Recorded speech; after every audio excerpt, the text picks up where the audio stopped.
The FBI launched a sting operation to the high-profile computer interruptions and denial of service (DOS) incidents occurred during the latter months of 1999 and the early 2000s, including a significant disturbance of Speakeasy, an internet service provider based in Seattle. In internet crimes, you can have a kid, basically, sitting in his basement hallway around the world, and with the click of a mouse, he could cause incredible concern, fear, and economic damage all across the country, and the person who is doing it really doesn't see the results. This is the FBI's worst nightmare. In this video, we're taking a look at the FBI's worst nightmare finally caught by launching a sting operation for Alexei Ivanov, Substa, and Vasily Gorshkov. Kavakin, hit that subscribe button, like and ring the notification bell for more interesting videos just like this one. So this is how the story goes. FBI in Seattle, Washington received a complaint from a local internet service provider called Speakeasy on October 1999. This internet provider also provided online commerce service, including server hosting and credit card transaction processing. Their network had been compromised, and several other systems were under attack. Personal credit card information had been obtained from the systems in relation to the interference. An individual who identified himself as Substa approached Speakeasy via email. Substa had intruded into Speakeasy's system and sent emails suggesting that they need to hire him to perform a security review of their systems.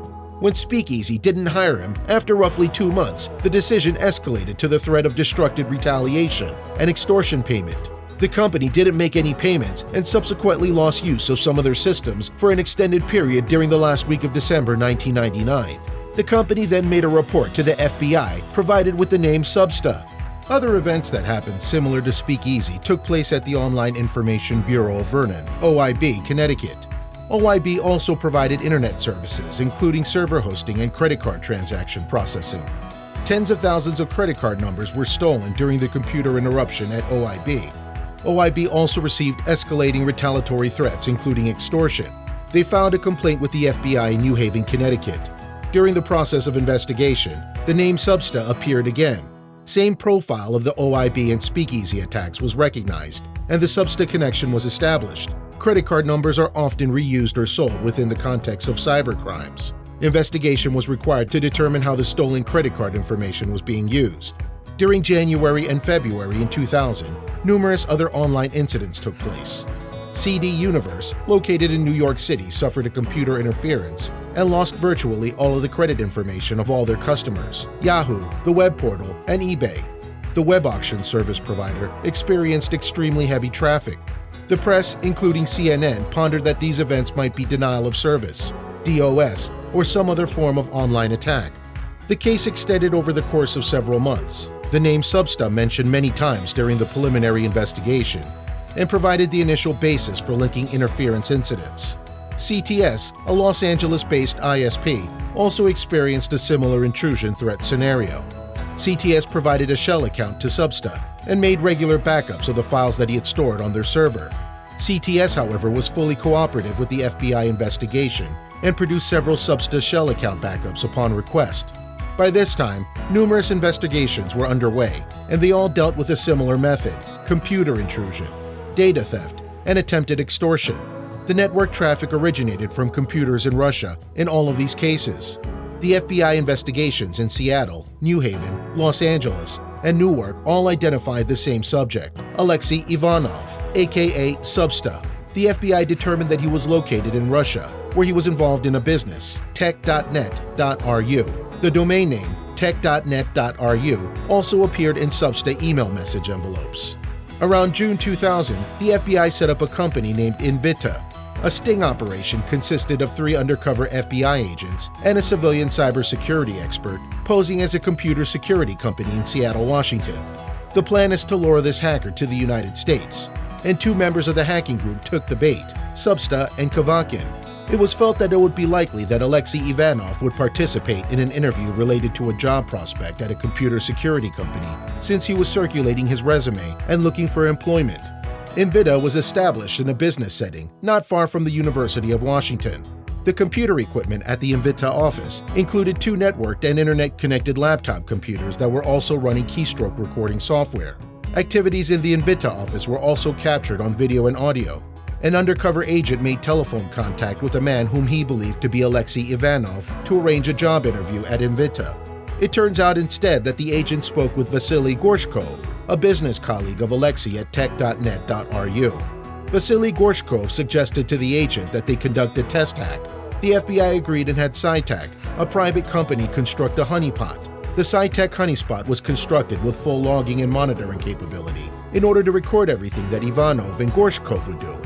Ivanov and Gorshkov executed their test hack on the SciTech honeypot during October 2000. It took only a few minutes to fully compromise the honeypot systems. The SciTech honeypot log files and computer systems were examined by the FBI. The characteristics of the test hack were consistent with the intrusions at Speakeasy, FSI, OIB, and CTS.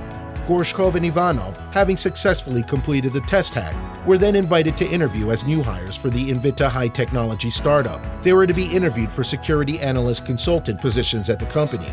Visa and travel arrangements were made for both Gorshkov and Ivanov. They arrived at the airport on November 10, 2000, where undercover FBI agents met them. They were then taken to the Invita office for their interview and to demonstrate their hacking skills after a brief tour of Seattle. When the two Russians arrived, their Invita hosts explained that they were looking for a few good hackers who could break into the networks of potential customers as part of an effort to persuade those companies to hire Invita to keep hackers out. Ivanov was familiar with the tactic. During the course of the interview, a telnet connection was established to a computer in Russia, tech.net.ru. As Ivanov, Gorshkov, and two American business types sat at a table in a Seattle office, Gorshkov diverted the interviewers with tales of his hacking exploits, and Ivanov allowed himself to dream of a better life. He was exhausted. The trip from Russia had taken nearly 48 hours, and he had not waited to arrive to start celebrating his good fortune. While having an interview, Gorshkov spoke about his role at tech.net.ru. He identified himself as the boss. He also spoke about hacking into banks and obtaining credit card information from the USA or from other countries. He was encouraged to do it with his own country because he thought that the FBI could not get him in Russia. The interviewers asked their guests to demonstrate some of their skills, and the two Russians took turns logging into their own network back in Russia. Ivanov knew that he and Gorshkov were good, so when his hosts appeared to be impressed, Ivanov was not surprised. But Ivanov and Gorshkov didn't know anything that will happen to them after the said interview.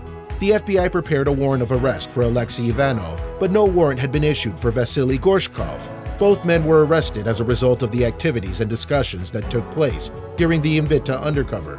Ivanov was arrested on the outstanding warrant, and Gorshkov was arrested as a material witness to the crime. Ivanov was transferred to New Haven, where his arrest warrant was pending, but Gorshkov was indicted by the grand jury in Seattle and would remain there to face trial. The superseding accusation charged both Ivanov and Gorshkov with conspiracy, obtaining information, and causing damage to computers without authorization, computer extortion, and wire fraud. Alexei Ivanov had brought a personal laptop to the Invita interview. This laptop was seized when Ivanov was arrested, and the FBI had got a good amount of evidence from this. Gorshkov and Ivanov were sentenced to serve 36 months in prison on 20 counts of conspiracy, various computer crimes, and fraud. Gorshkov was also ordered to pay restitution of nearly $700,000 for the losses he caused to Speakeasy and PayPal. The United States of America versus Alexei Ivanov and Vasily Gorshkov, touted as a major success story in the battle to protect American corporations from the threat of foreign hackers. A lawyer and a former technology worker named Morgan Ruckert says that this was the first case in which the FBI used methods like these. They set up a fake company and then solicited a job application for the hackers. This case is one of FBI's worst nightmares, but because of the undercover company, they fully caught the cybercriminals. So what do you think about the worst nightmare of the FBI? Drop your thoughts in the comment section below. Be sure to like, share, subscribe, and ring the notification bell for more interesting videos just like this one.